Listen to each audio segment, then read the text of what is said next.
Hi everyone, Vacha here from Recording Studio 9, and you are watching the Music Chat Show. And with me today I have Nathan from Crossbeats Music Production. Hi Nathan. How you going, Vach? Good, thank you. And today Good. joins us Andrew from Andy Rock. How are you? Hey guys, how are you? Okay, so today we have lots of information and good topics to talk about. And of course, firstly, we're going to welcome Andrew into our group. And how are you doing, Andrew? I'm great, guys. I'm pleased to be here. Thanks for having me. You are most welcome. Yes, it's really great to actually have more people to talk about music and creation and anything about music. And more ideas we've got, more people we've got, more ideas we're going to get. And we just have lots of fun and entertainment at the same time. To start with, can you tell us a little bit about your background and your home studio?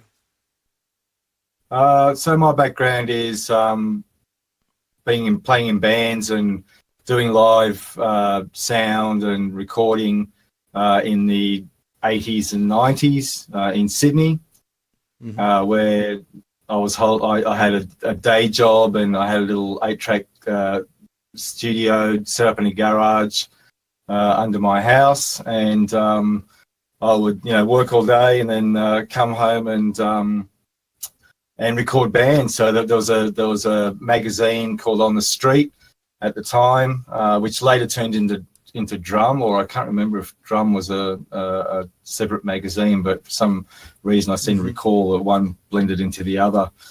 Sorry, it just went out of focus. I just had an ad running in there, and I just booked bands pretty solid through weeknights after work and on the weekends. So it was a lot of fun. It's something that just evolved with how I was living my life at the time. I just always loved music, and I transitioned from being in a small world of rock and roll music only, and but then was exposed to punk and post-punk and garage rock and all that great stuff that came with it, that was around at the time. So I was pretty involved in that and having a good time, and it was a good period of my life. From there, now I've two kids later and a house and renovations and all that kind of stuff. I've just recently set up my own digital recording setup at home again in a garage. Yes, I have seen the video of you showing around your new studio, and what I'll do is I'll put a link below to both Andrew's and Nathan's website as well, the YouTube channels as well, so you guys can go and see what Andrew's studio looks like as well. Are you a musician as well, Andrew? I play guitar and drums, and I'll have a go at bass and anything else I can find to make a bit of noise on. But yeah, guitar is my first instrument, and drums just set it down on a drum kit 20 odd years ago and loved it, and I've just kind of always played drums as well. So yeah.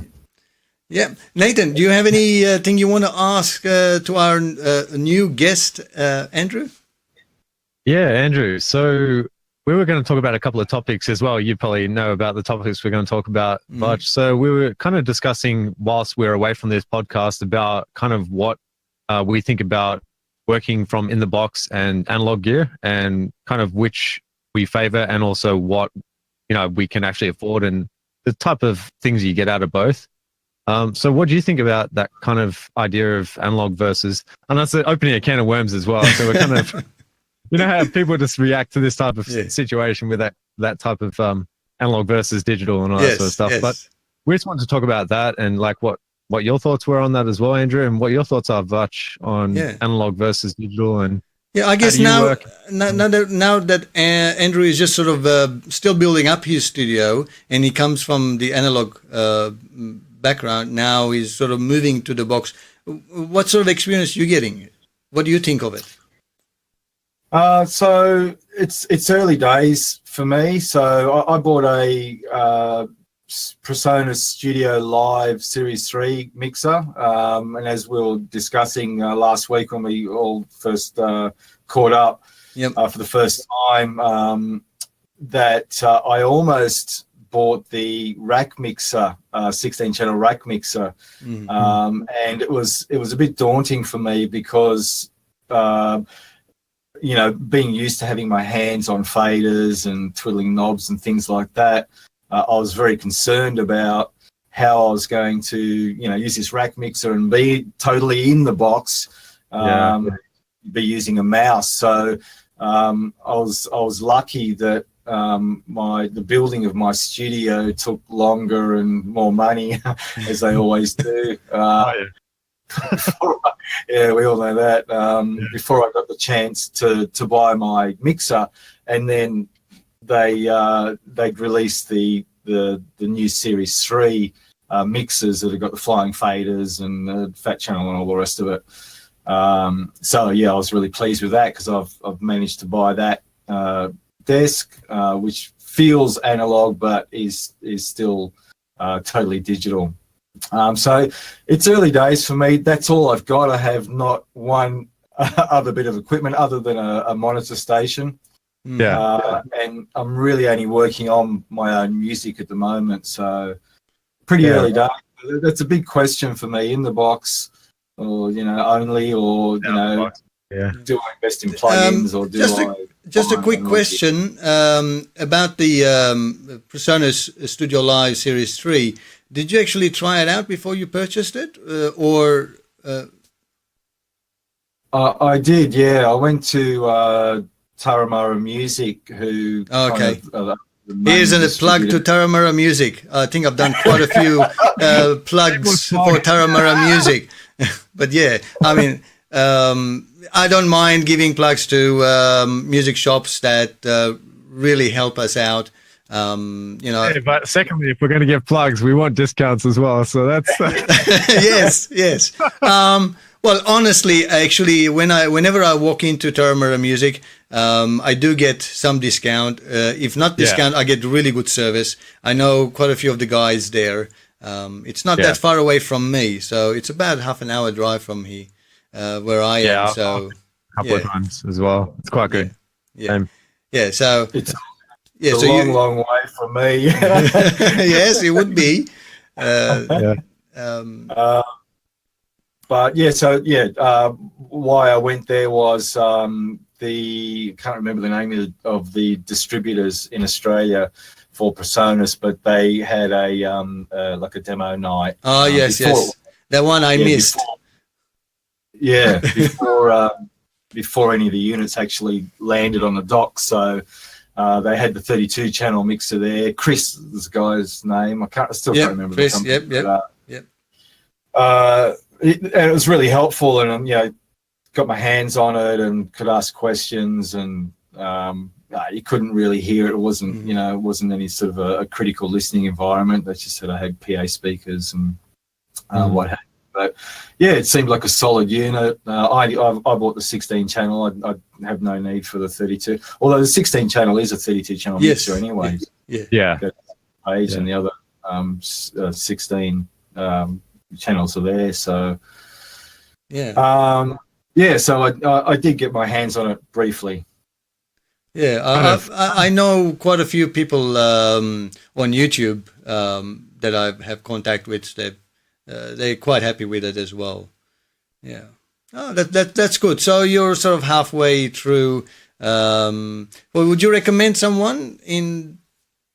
I guess wouldn't be for a starting point because they're not cheap, but for a small studio, I guess like your size, especially if you've got mics that you want to mic up the drums and things like that, would you recommend it? Yeah, I would. I did look around at other mixers. And for my situation where I've got a drum kit, acoustic drum kit set up permanently, and I've got guitars and basses, and I've got a little MIDI controller. It's all there. It's all plugged in. It's all ready to rock.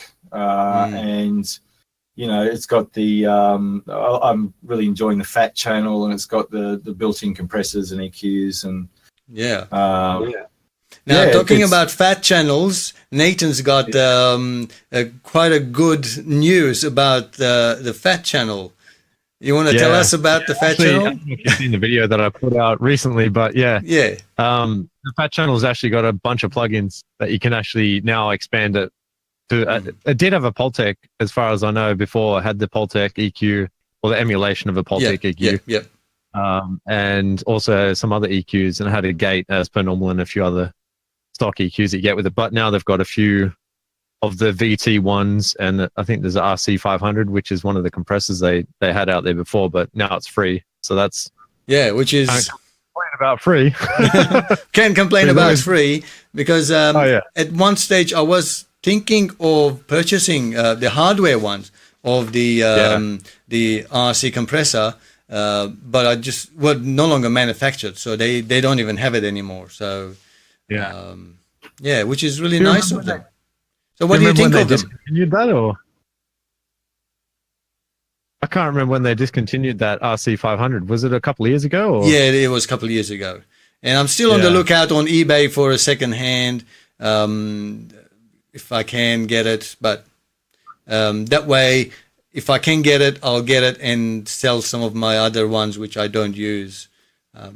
Because I've got the studio channel, which is a mic pre, and I just really like it. The sound coming out of it, it's really, really nice. All my vocals go through that. So I thought, I'm pretty sure that compressor as a bus compressor might be quite useful as well. What do you think of it? That's a good question there, Bart. So with mic pre's, what do you both think about using a mic pre that's a part of a hardware unit versus mic pre's that are in for example, an audio interface? How do you feel about those two?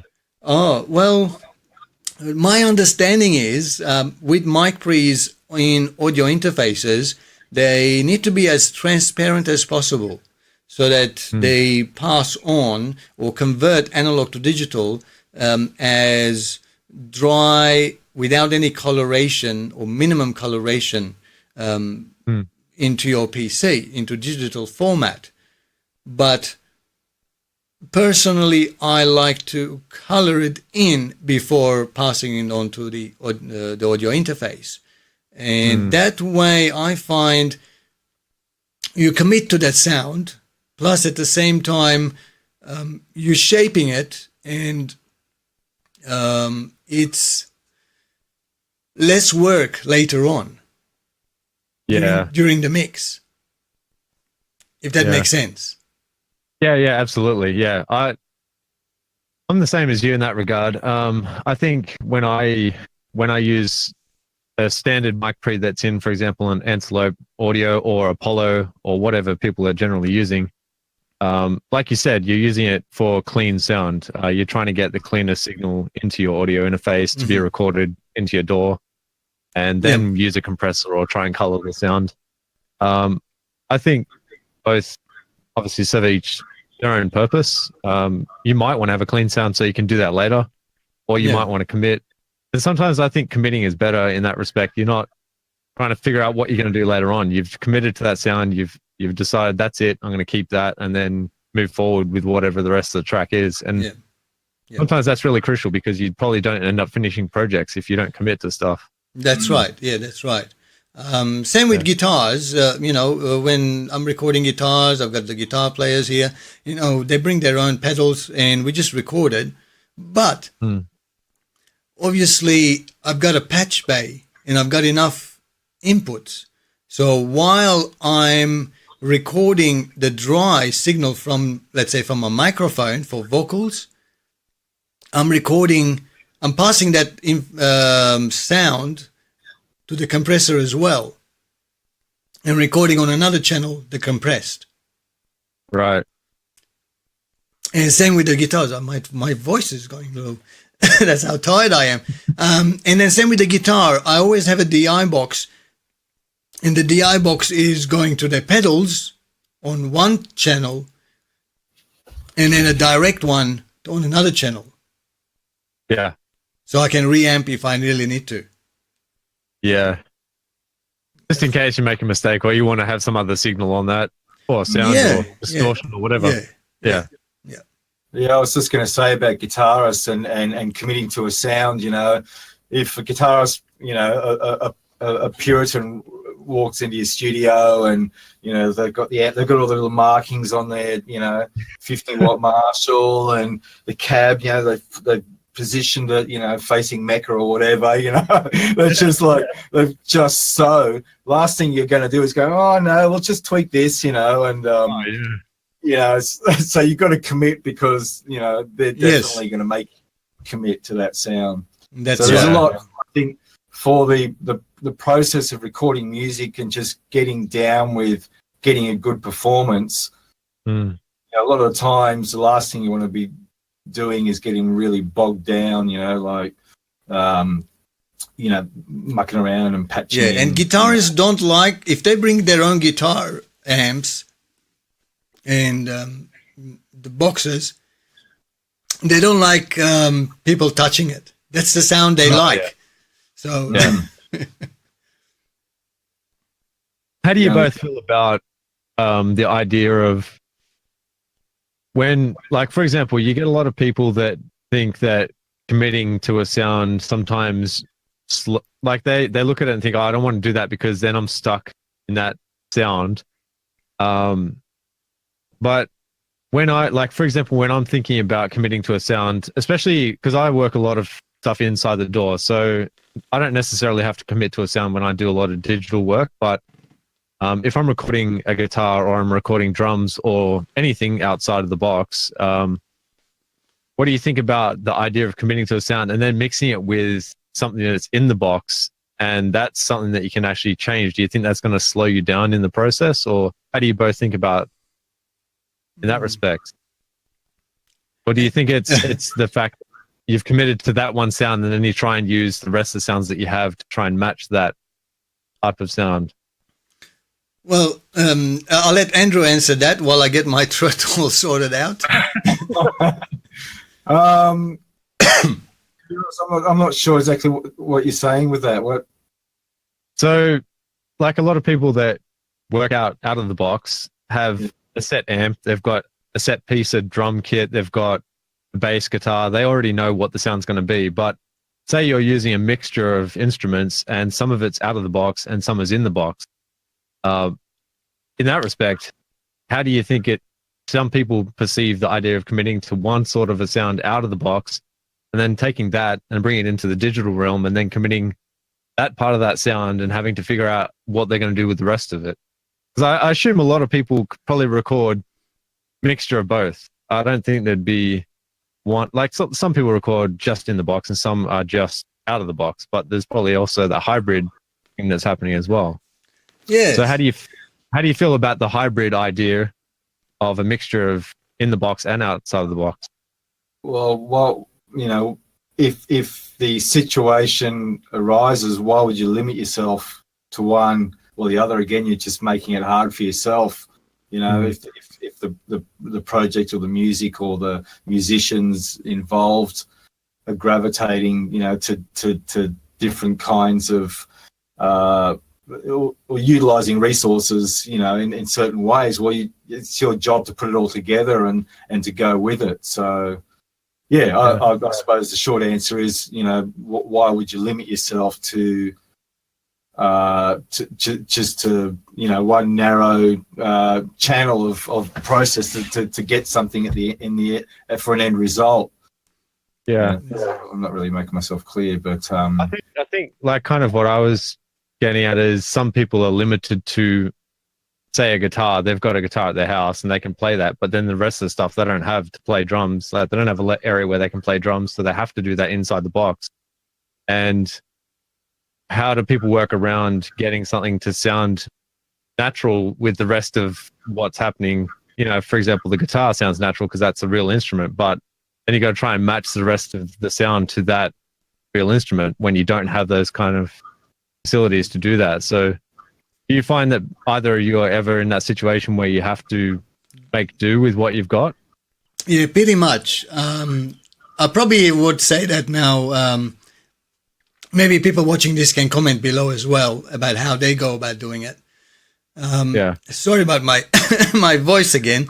But as I explained earlier, what I normally sit down and have a listen to the artist, if it's a band that I'm recording, to see how well balanced they are when they're playing. The band I recorded prior to the last one, probably a couple of months ago, they had electric guitar player and they also had an acoustic guitar player, and trying to get balance between them, even though it was an acoustic guitar, but he insisted on plugging in. And I said, well, you've got acoustic guitar. Why do you want to plug in? But that's the sound that he wanted from his acoustic guitar. Yeah. He liked the pickup in the acoustic. Yeah. So what I did, and at that situation, is that I plugged him in, but I said, you play that, but I'm going to put a microphone in front of it anyway and record them both on separate channels, so that when I'm mixing, we can see, and if you want to sit down and have a listen to see the pickup sound and the microphone sound, and we can decide between them. And at the same time, trying to match with the electric guitar, with heavy rock with acoustic guitar in it. That was the arrangement. So we ended up actually using the microphone, right? But we still had the pickup, but I blended the pickup just enough to get that really tinny sound that the pickups have, and that's how we mixed it. So you got to look at the situation and sort of listen to them and see how balanced they are when they're playing, what instruments they're playing, and add the option without stopping the artist to have their own sound that they like in there. But when they come in and sit down and have a listen, they go, yeah, it doesn't sound good, does it? And I said, well, that's a pickup. You've got acoustic guitar and you're using pickup. You really need to have a microphone. So why did he want to use the bug or the pickup? What was it? Why was that his preference? Because it could have been the case that whenever he's practicing or he's playing, he's plugging into an amp to get a louder sound. Let's say if they're practicing in a band, in their practice room or whatever they practiced, or at home, he plugs it in, and he got used to listening to that sound, and he started liking that sound. Yeah. But when I set up a microphone, captured using a microphone properly, the whole guitars, that warmth and acoustic sound, and trying to mix acoustic on a hard rock, 3-4 layers of guitar, electric guitar sounds to have acoustic on top. And of course, every guitarist want their guitar to be heard. Yep. So he must have liked that sound. But when it came to actually mixing down and during mixing, the final mixes and whatever, I think when we're doing the draft, he realized that, maybe that's not the right sound. He liked... Just used to hearing it. Yeah. It's just used to playing and hearing his guitar, vibing from that, because that's the sound he's used to hearing. Yeah. So that's what coming back to Nathan's question again, with the vocals, as I mentioned, I also record vocals on 2 tracks, one being the dry, and which comes from a patch bay, because I've got a patch bay and I can patch it through. So one goes to input 1 of my audio interface directly the microphone, and then I can still patch that signal into the input of the compressor, and the output of the compressor being recorded on input 2 of the audio interface. So I've got both. So if for whatever reason the vocalist says, my sound sounds too compressed, maybe it's too distorted or doesn't like whatever, I still have the original flat, the response of the microphone that we use. Yeah. So I guess that's why I kind of asked the question, because I know, especially with you, Vach, with you mixing a lot of tracks, and I mix a lot of music as well, you get submitted all kinds of stuff, and you get sometimes where some of the stuff you're just like, these two instruments are not going to work together, and you've got to try and work with that. And then in the instance where I've had that, I've either had to replay stuff in the box to try and make it work where that instrument fell out, and then get organic stuff and mix that with electronic stuff. And sometimes it works out really well, but sometimes you get situations where the artist is like, no, I like this sound. I want you to use this sound. It has to be this sound. Yeah. And you're like, all right, no worries. You can have your track the way you want it, but sometimes it's very difficult. But like you said, you have to work with how the artist wants to hear it. And it's their track at the end of the day. So you're obviously catering to what they want as well. So that's kind of where I was going with that as well. Yeah. I mean, but then what you want are well-rehearsed musicians coming in and setting up, everything's ready to go, and you record. Absolutely. Yeah, I don't think honestly anything will beat a well-played instrument and recording it well as well. That's by far the way you're going to get the best mix by far. If you're going to have a well-recorded instrument or vocal or whatever it is, that's the beginning of everything. Yeah. That's right. Have you recorded any musicians in your new studio, Andrew? Just some vocals, just guest vocals on a couple of my songs. So no, not really. I suppose the short answer is I would love to get a band in here to practice on, really. Yeah. Just to see what it sounds like. We were just discussing before off camera about having the drums in the room, an acoustic drum kit while you're listening to music from your monitors, and everything's resonating in the background.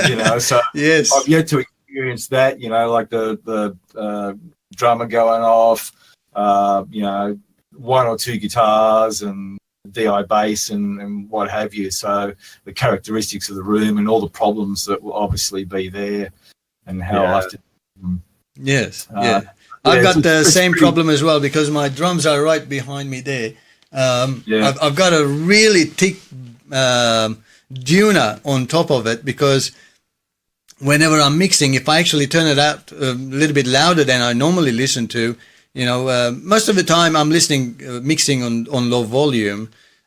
It doesn't affect it, but if sometimes you need to turn it up to actually hear and feel how it sounds loud as well. The drums just go resonating everywhere. And this was last year, I think sometime in November or December, I had a vocal come in here, and this guy actually had the really loud vocals. So whenever he sang, his voice was so loud that the drums, they were new back then, the drums would resonate. And I didn't know, because my drums were new. I had just recently purchased them. And I'm going, what's that sound I'm hearing? It's not like I've got guitars, because the guitar sometimes resonates as well. I took them out. I'm going, what's resonating? What's that sound in here? And then I realized, damn it, it's the drums. So I had to actually drag them outside for the duration of the recording the vocals. He was just recording vocals. He had already backing tracks organized. So you get loud things. Did you have a mini Pavarotti in your studio or something? Yes, and this guy he had a near perfect pitch and very loud, very, very loud. So my gain was really down on my audio interface. Yeah, right there, Vader. Yes, and I had to keep asking him to actually move back from the mic, and he kept going I go, no, you have really now loud voice. You don't need to be that close to the microphone. Just stand back and I will capture your voice, nice and clear in there. So what mic did you use for that? I initially thought, because I haven't heard him before, I initially thought I'll use Rode NT1, the new one. We ended up using we tried NT1A as well, which is a little bit more dollar and less sensitive that I have. No, that was not enough as well. We actually went with my MXL Genesis, which is a tube amp, a tube microphone, and that held it. That's how it. That's how loud this guy was. Yeah. Wow. Did you compress it on the way in as well to prevent the peaks? Or tiny bit? Yes, I had to. Yes. He didn't want compression in there because the job was basically for me to record his vocals, dry, unprocessed, unedited, however it was, and then provide that to him. And because he had the song arranged as elsewhere, and he just didn't want to travel to all the way, I don't know where it was, a studio.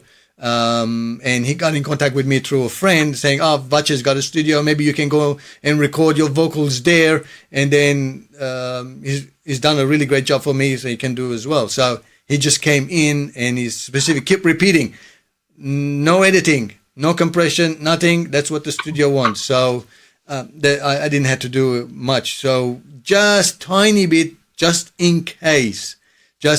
So my needle at loudest point, it hardly moved. So that's what I had to do. But nice. Yeah. It would have been annoying having that resonating sound though. You're just like, what is going on here? Yes. That drive me mad.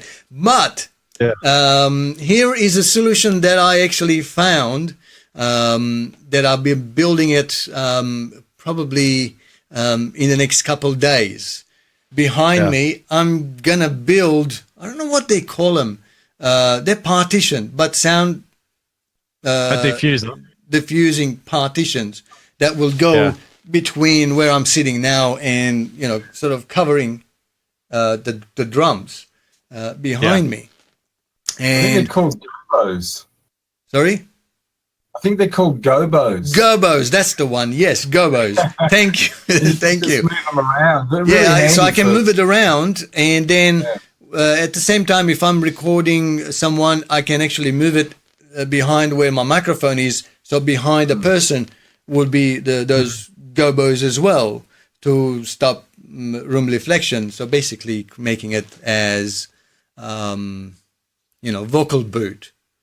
I was going to build it, with wooden frames and putting in soundproof, rockwool material in there.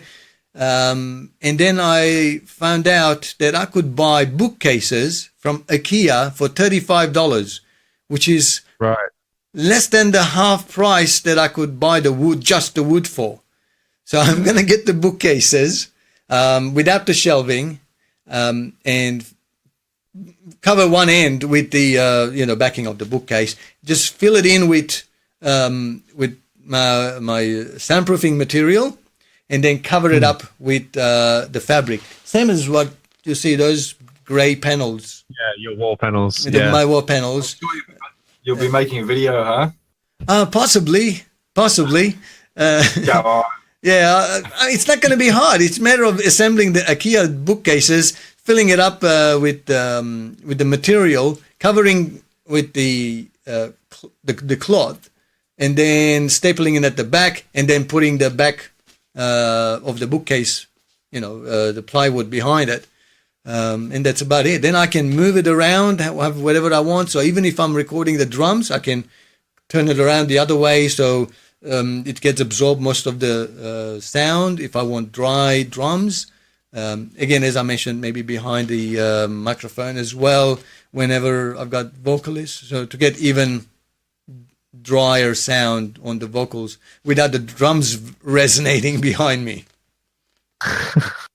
So if you had your time again building your studio, Vache, because I know yours is fairly new. Yes. Well, how old? A year or? It took me about 10 months from start to And finish. you've been in it about a year or? No, I haven't. I moved in about August last year. Oh, yeah. So not that long. Not that long. Would you, if you had your time again, you're scratching it down on a bit of paper, designing it, would you build a separate control room?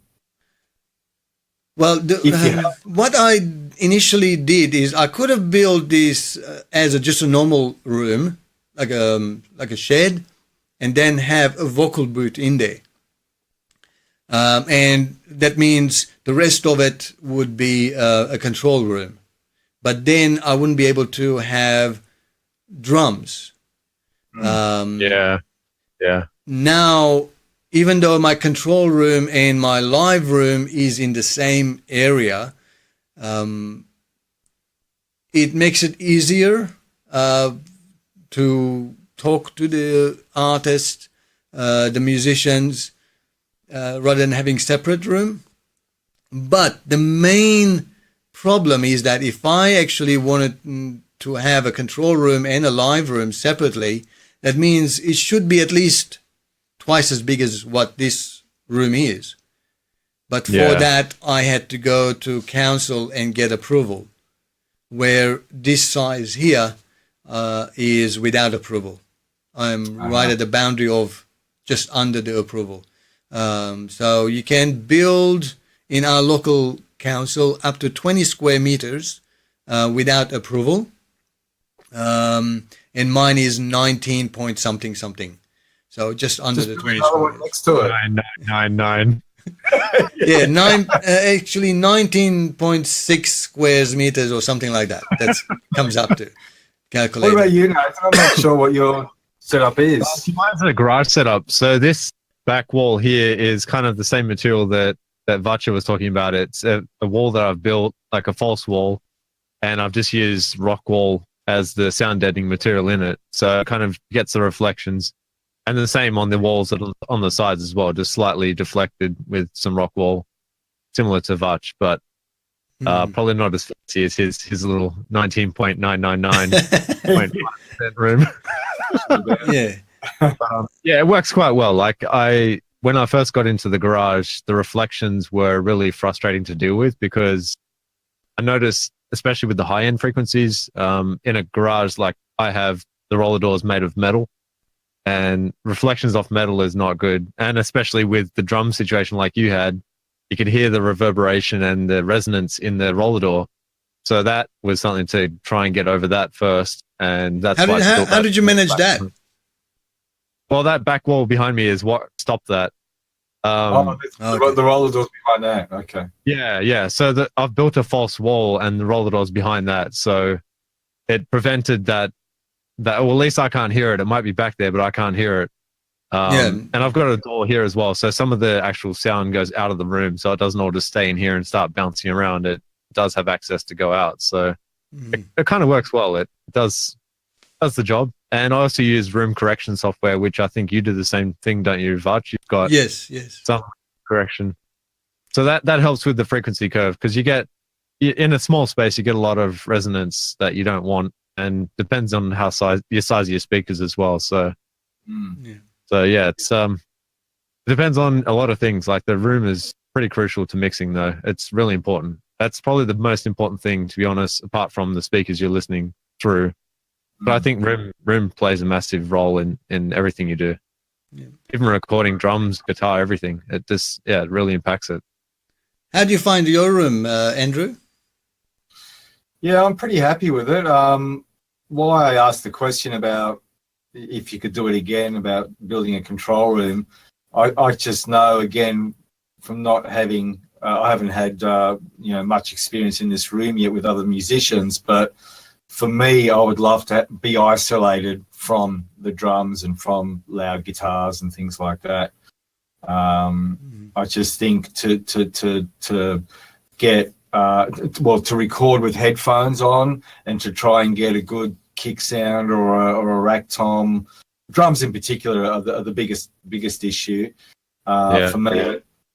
I just to be isolated almost completely from the ambient sound, the natural sound of an acoustic kit. It's much quicker and much more accurate to get those sounds straight up.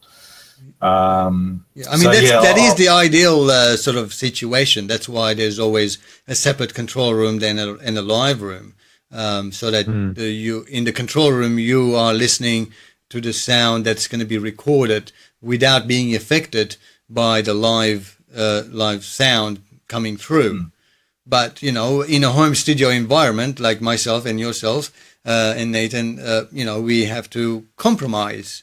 Yeah, because I mean, you're better situated than me, Andrew, because you've got that area where you're sitting now, and your live room is on your left-hand side. If I actually did decide to have a control room here and a live room separately, I'd be so squashed where my mixing area would be. It's just, I will have lots of acoustic issues.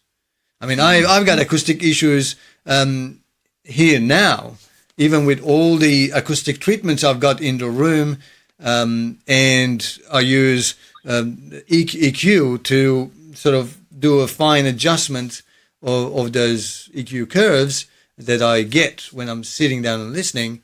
But in a even smaller room, that's going to be even worse.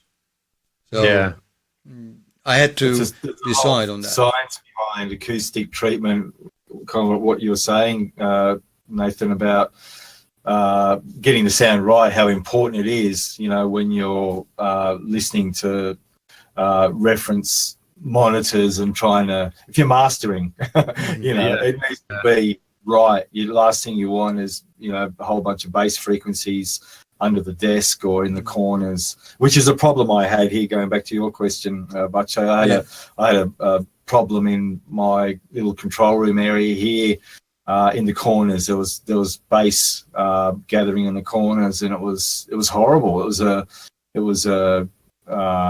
It's difficult to explain, but without using any kind of software or reference microphones to actually work out what the frequencies were, you could just tell, and it just felt like bass. So I've really winged it here. I've just used scrap materials and bits and pieces that I had from work, and some leftover acoustic, these high reflection frequency things, whatever you call them. And I just sort of made my own tubular bass traps and set them behind my desk, and totally just winged it. No science behind it at all, except for the fact that I knew that I needed to trap those low frequencies, those big sweeping frequencies, and nailed it straight up. I was pretty lucky. Yeah, wow. Yeah. Do you have any plans to actually put any partition on your left, dividing the live room into the control room at any time, or? No. This room would be too small, and just small. I mean, that lounge you can see there is 1.7 meters. I don't know what that is in feet for all our American friends, but they'll work it out. 1.7 Canadians will be all right. 1.7 there. So it's pretty narrow. Yes. And pretty low, because basically what it is, it was a lean-to awning on the side of the garage. So I've just built a floor and some walls and totally enclosed it, and double gyprock and all that stuff. So it'd be too small. Yeah.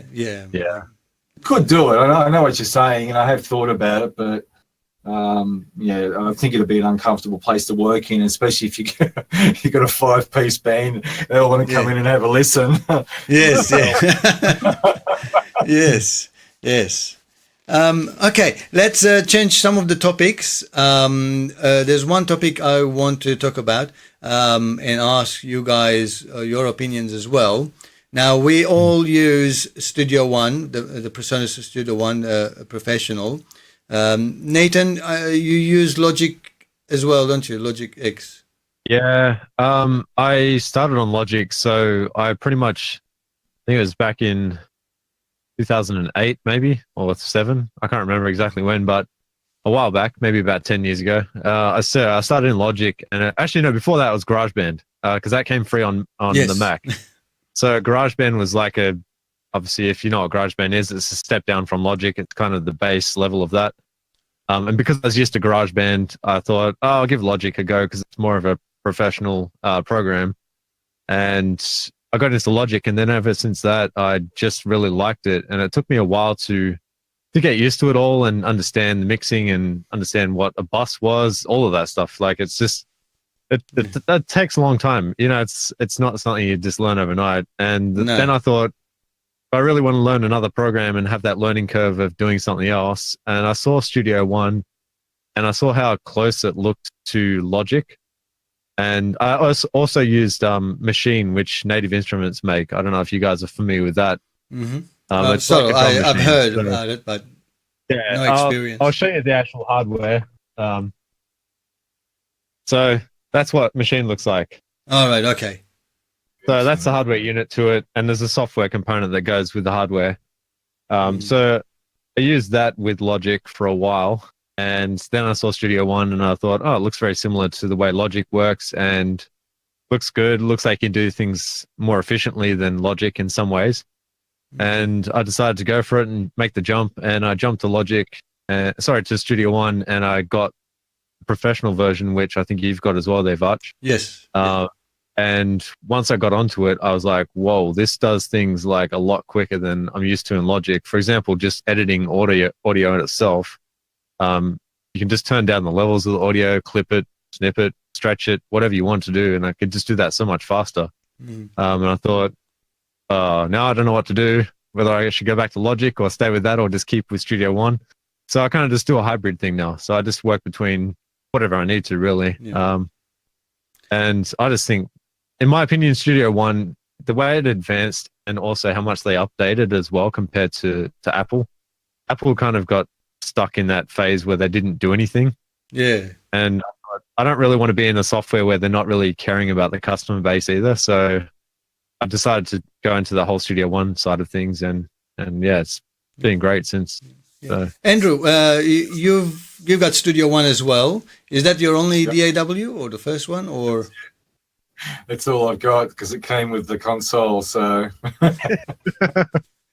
Good stuff. Yeah. The reason I brought it up, what do you think of Studio One? Yeah, I think it's great. It's still I'm still on a steep learning curve, but I'd used GarageBand briefly a couple of years ago, and so this was really my first leap into the digital world of recording and using a DAW. So at first I was scratching my head and pulling my hair out, and thanks to people like you guys and numerous others, there are so many tutorials out there. And yeah, going back to what you were saying, Nathan, about getting support from the developers. Bonus really do seem to listen, from my experience anyway, from over the last year or two that I've researched and actually jumped into it and went with PreSonus. They do seem to listen, and there's all these forums, that and videos from the team, they're just itching to get the latest version out, and that is basically a result of people's like us and everybody else out there's input, questions, perhaps complaints or whatever. So yeah, they do seem to be listening and making changes, and they give you good free stuff like compressors and EQs and Now, I think with go on. Studio One as well, Vach, maybe you can comment on this as well, but I feel like Studio One tried to get the best of all of the doors and put it into one door. Like they looked at, from my opinion anyway, like I've used a lot of DAWs. I've used Pro Tools, I've used Reaper, all the other ones that you could probably think of.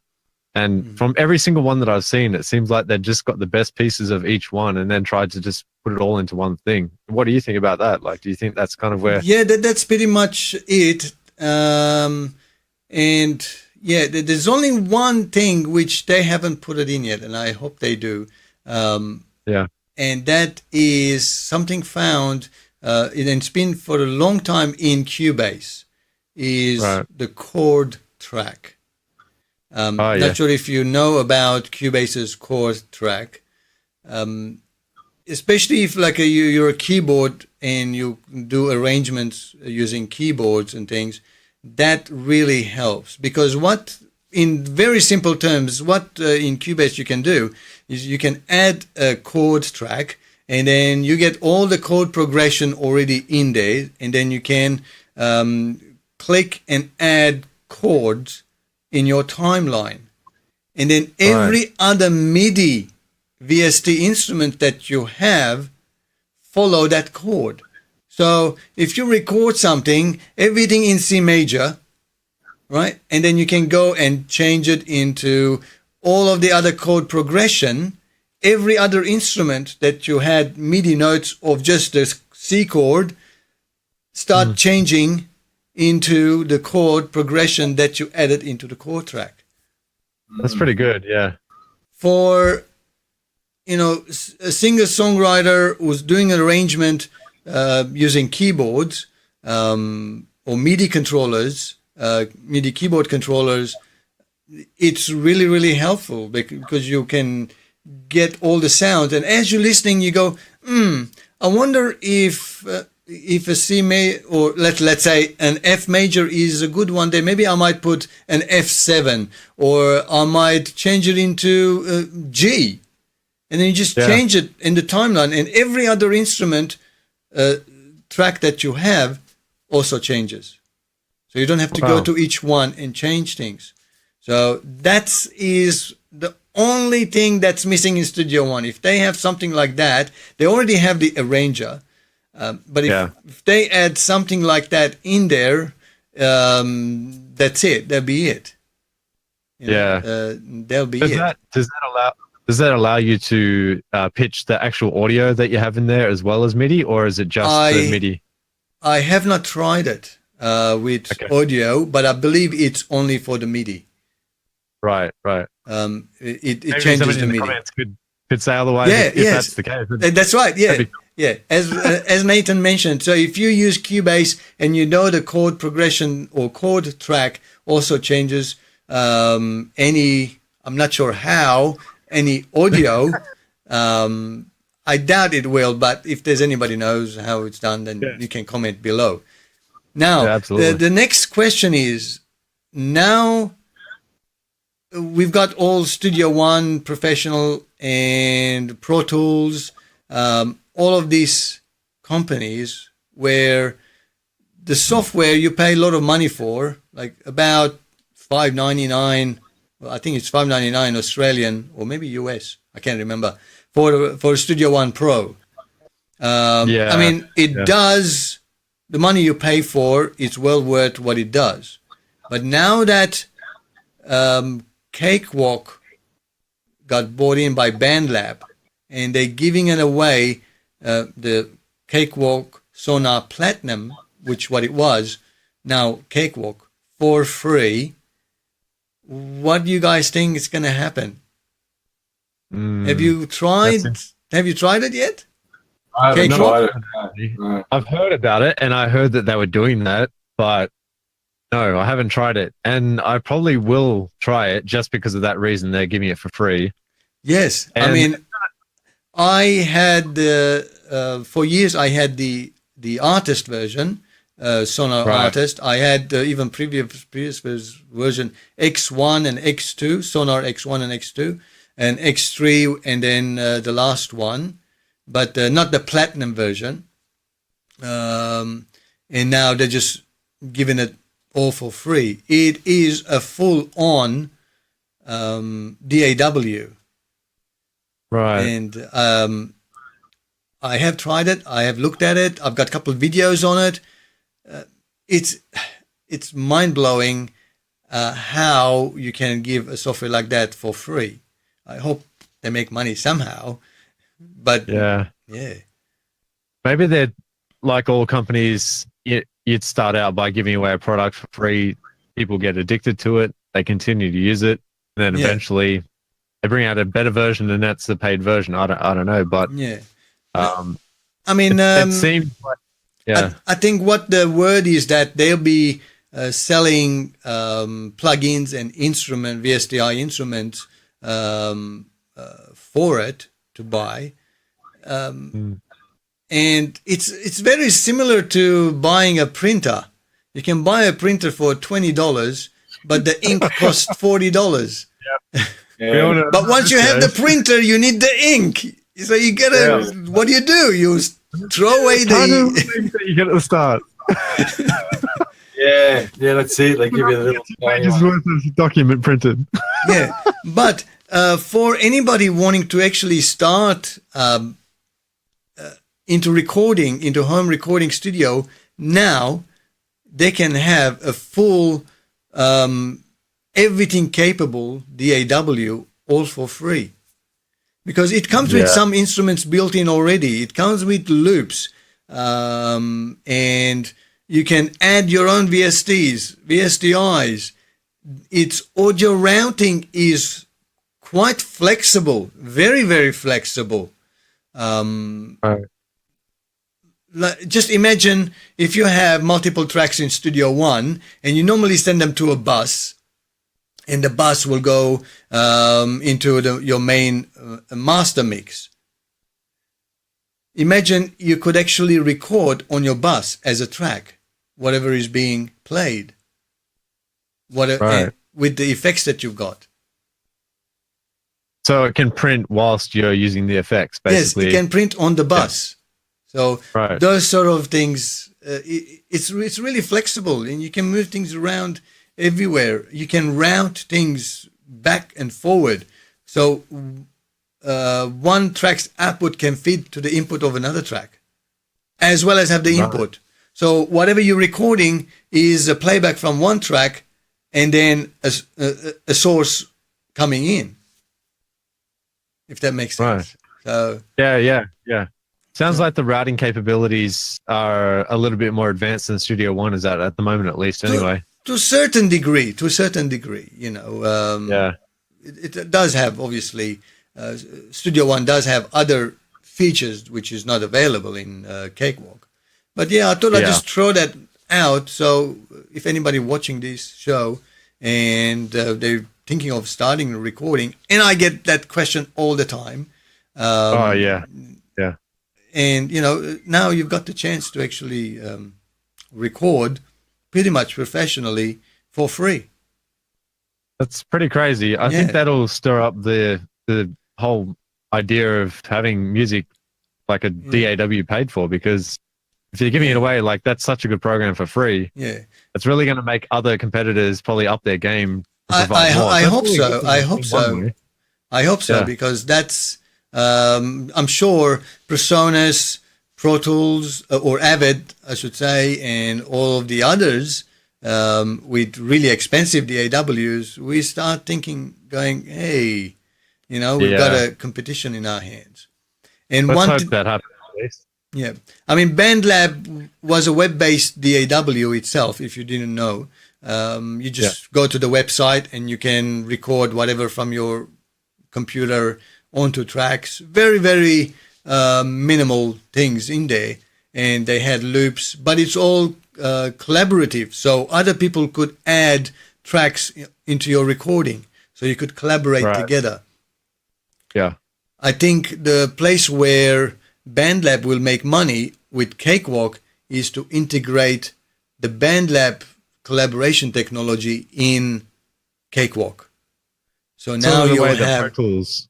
Yeah, so now you have Andrew and Nathan working on a track that I'm recording at the same time. Yeah, right. So Andrew can actually add the guitars onto the track, and I can add the rest of the things. maybe guitars and drums. I can play the keys, have the vocals, and Nathan can mix it all at the same time. How crazy is that idea that, say, 10, 15 years ago, you wouldn't be able to do anything like that? It would have been, you have to be at this studio at this time to record this guitar. Now somebody on the other side of the world, from Australia or from America, can record all together at one time. It's just how technology has changed in the last 10 years is pretty amazing in that regard. Yes, it's gone crazy. It's gone crazy. Yeah. I mean, there is a DAW, again, free. It's called Ohm Studio, OHM, Ohm Studio. And I did review, I think last year sometime, which had real-time collaboration. So as I was recording, I joined a project, and they needed a keyboard player and vocals to go on. So as I was playing the keyboard bits, I could see another track just got added, and someone's recording something else. And by the time I finished recording my keyboard part, I could actually start, when I went back to the beginning of the song and play it, I could actually hear the other guy playing, record the guitar that he just recorded at the same time that I was recording the keyboards. What about latency with that? Nothing. Well, they have to record the whole track before you hear it. But it was like within a couple minutes of the song that was there. So by the time I finished playing the keyboards, you go back to listen. the next time round you to listen to what you recorded, you could hear the guitar. Wow. Yeah, so that's pretty crazy. Yeah, amazing. It's going really crazy. Now, now that we've recorded our music with 3 DAWs, whether it's Cakewalk or Ohm or really fantastic but very affordable like Reaper and so on, how do you guys? This is probably a question for Nathan because he's been involved quite a bit. How do you get your song out? Yeah, I think nowadays things have changed again in that respect. There's so many things. I'm not going to plug a company in specific, but there's a lot of companies. No, that's okay. I don't mind. I don't care. Unless you got DistroKid. Okay, that's one company that are similar in respect of getting your music online. So DistroKid, from my understanding, they can get your music on most of the uploadable platforms, so iTunes and wherever you want to get it. Have you had any experience? I was going to release one of my tracks on DistroKid. I haven't done it yet, only because there's from a month-to-month payment thing that you do. So you have to keep paying fee of whatever it is every it might be month or yearly or whatever it is. $20 a year. So you pay that every whenever. And I looked at that and I thought I'd prefer to have some of my catalog on an actual label group that I work with. So I was trying to figure out whether or not I should release some on the catalog of that I work with and some on that DistroKid, so that I could keep track of my own stuff as well as letting the label manage some of the stuff. And that's a really good question that you've asked me anyway, because when you're dealing with a label, things don't work as well as if you're functioning as your own entity. In some respects, other ways it's good because they can advertise things on radio where you may not get that kind of airplay as an independent artist. And again, it has to be something that's worthy to play on the radio. That's the other thing. You can't just throw any old track on the radio. So the label that I currently work with is called Down Under Label Group, and they're an Australian label, hence the Down Under Label Group name, Down Under. Yep. And they do a lot of Christian music in that genre of music. And they also play radio as well. So they've got a radio station which is called Rima FM, which is in the Central Coast. So there's a lot of stuff in label, I guess the whole label side of things versus independent. And if I had more time, I probably would just do independent. In my opinion, based on just how slow things can go on a label and how long it takes for return on finances. But like I said, you won't get the radio play and the stuff that you would see on a label if they have a radio station connection as well. So I guess I don't know if that helps you understand more. More of that. But yeah, I mean, yeah, most of my recordings that I've done here, I don't know what happens to them once they get the master. But lately, I've been trying to push the interested parties who've recorded here. You know, I've been asking them now, what do you do with this recording? Oh, it's for us, for my family, or for my friends, or something like that. And I've been asking them, are you interested in actually doing a digital distribution on iTunes, Spotify, Amazon Music and Google Play and so on? As soon as they start going, oh, my song on iTunes, I can get my songs on iTunes. I say, you can get your songs on iTunes. It will cost you about $20 a year. As long as you pay $20 a year US, your song will be there. And if anybody purchase it because they like it, you get to keep that money. I'm with DistroKid as well. I've released now about 4 or 5 songs on DistroKid under my own label, if you want to call it label thing. And that it works out pretty well. I mean, for one person, that's $20. But because I do a label, and because now I have 3 clients there, well, 2 clients plus me on there, I'm on a different plan. I'm paying a bit higher, but it works out cheaper as well. So cheaper for them. But the clients all of a sudden getting the exposure of being on iTunes and Spotify. I think one of my clients since January, they made $3.13 from Spotify. Wow. Whoa. And then she said, I already mentioned that don't expect to make money from Spotify unless you're really, really pushing at marketing your song. You can't just sit there and wait for people to listen. You've got to market your song. You got to push it out. You got to have exposure. You got to have your own Instagram. You got to have your own Facebook page and Twitter and all of that, and just keep pushing your song to get it out there. But I was actually surprised that she actually made $3.13 within the first quarter, because we only released it in I think January. And they are 2 months behind anyway. So January, February, March. So in three months period, $1 a month. So by the end of the year, she might actually pay off. And she goes, well, when will I get that money? I said, well, I think you need to have at least $100 accumulated before you can withdraw it. So. So maybe 5 years time. But the whole idea is, I guess, it allows an exposure to more people if she decides to market her song through various other social media network. Then people will listen to it and like it and purchase it. And sure. If you don't try, you don't know if you're going to be successful or not. Yeah.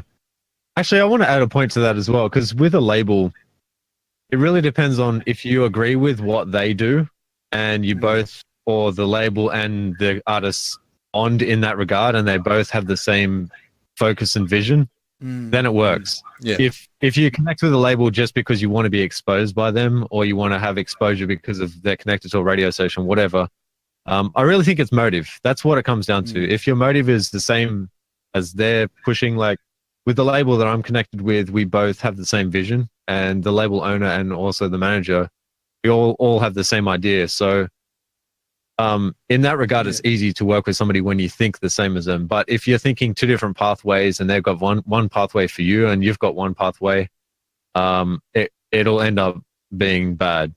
And I think that's why a lot of people have bad experiences when they connect with labels, or they feel like they got ripped off by a label or whatever it is. If they don't have the same vision, then usually it's not going to end up well. That's the same with anything, any relationship really. So it's, that's something I just wanted to add to that, because it's important to know not just to go down whatever path because it's a label. Just do what you think is right. Like focus on yourself if you need to do your own releases, or do a label release if you need to. I mean, in my situation, obviously I had to write down a contract, and then we had to agree. And in our agreement that she'll get 100% of the whatever royalties she's getting from all the plays on Spotify and iTunes and so on. And the reason I've done that is so that because it works both ways. Now she's getting an exposure that she would never been able to do it herself, because she doesn't have the understanding and knowledge. She's not in the music industry. I'm helping her out, but at the same time, my advantage is that I've got Studio 9 Records as a label out there. So it's even though I'm not making a cent from it, it's still, my name is still being out there. So hopefully more and more artists that come in the future, all in the ones in the past, if I get in contact with them saying, do you want to be on my label on iTunes and Spotify, it will just going to build up my business side of it. So I'm just sort of not looking short-term gain, but in a long-term gain. So that's how I'm working with that. What great times we live in, It wasn't so long ago where there was a handful of major labels that dictated what everybody was going to listen to. Now you've got free DAWs out there, and people can record music in their bedrooms and get their ideas out there, get their music heard, collaborate with musicians online and in real time, all that kind of stuff. It's just fantastic. I mean, in my situation as well, the other thing that I'm chasing up and going to organize is in Sydney, or probably in pretty much all around Australia, we've got community radios around. So there's a couple of community radios around here, and it's not that far away from where I live as well. So I've been in contact with them. I just haven't had a chance to be meeting with them. Is that I want those songs that I've got, I'll be putting them on CDs and just going there and say, these are locally produced music, Australian content, beautiful production, great vocals. Can you play them on your radio every now and then? Just give it a plug.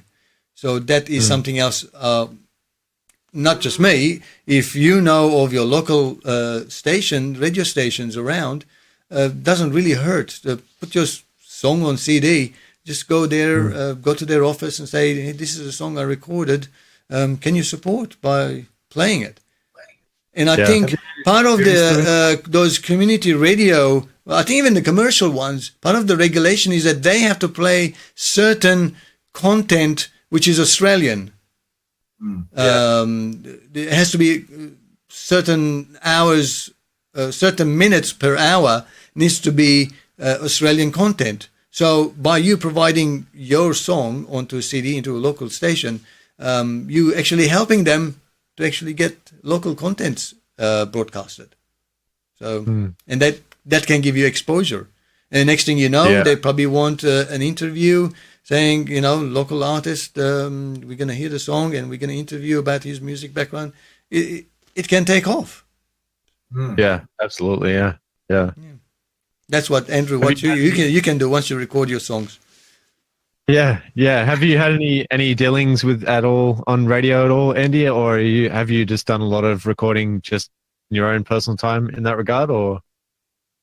Nothing on radio. I've recorded some bands in the early 90s that had airplay on Triple J or Double J, whatever it was. Oh yeah, Triple J, yeah. But yeah, none of my stuff. No. All right. Yeah. Well, Yeah, no, that's cool. yeah. Now that you've got the studio, we really want to hear. You guys will be Something. first to hear it. Yeah. Don't worry. Yeah. Okay, before we wrap us, it's been going for quite some time now.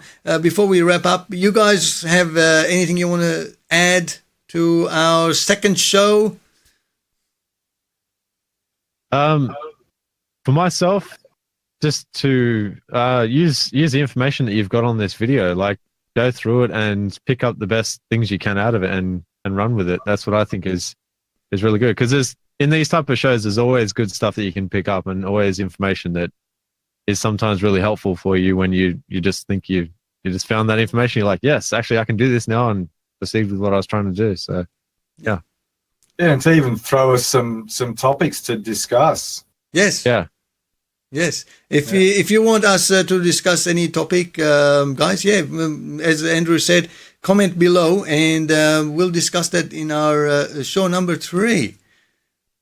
Yeah. Excellent. Thank you, guys. Well, I'm Vache from Recording Studio 9, and next to me, I have Andrew from Andy Rock. Visit his channel as well, and I will have it in the description. And on to the far right, I have Nathan from Crossbeats Music Production, and make sure you visit his channel as well, because he's got lots of videos. Some videos way before me as well. He beats me to it. But yeah, he's got a great in detail videos, which is really helpful rather than just skim over things just to make a video. Yeah. So thank you, guys. Thanks for joining me again today, and I hope you enjoyed it. Yeah, it was good. It's awesome. Let's do it again. Yes, we definitely will do it again in a few weeks' time. And again, comment below if you got any topics for us to chat about. Until next time, as always, thanks for watching, guys. See you guys. See you guys later. See you later.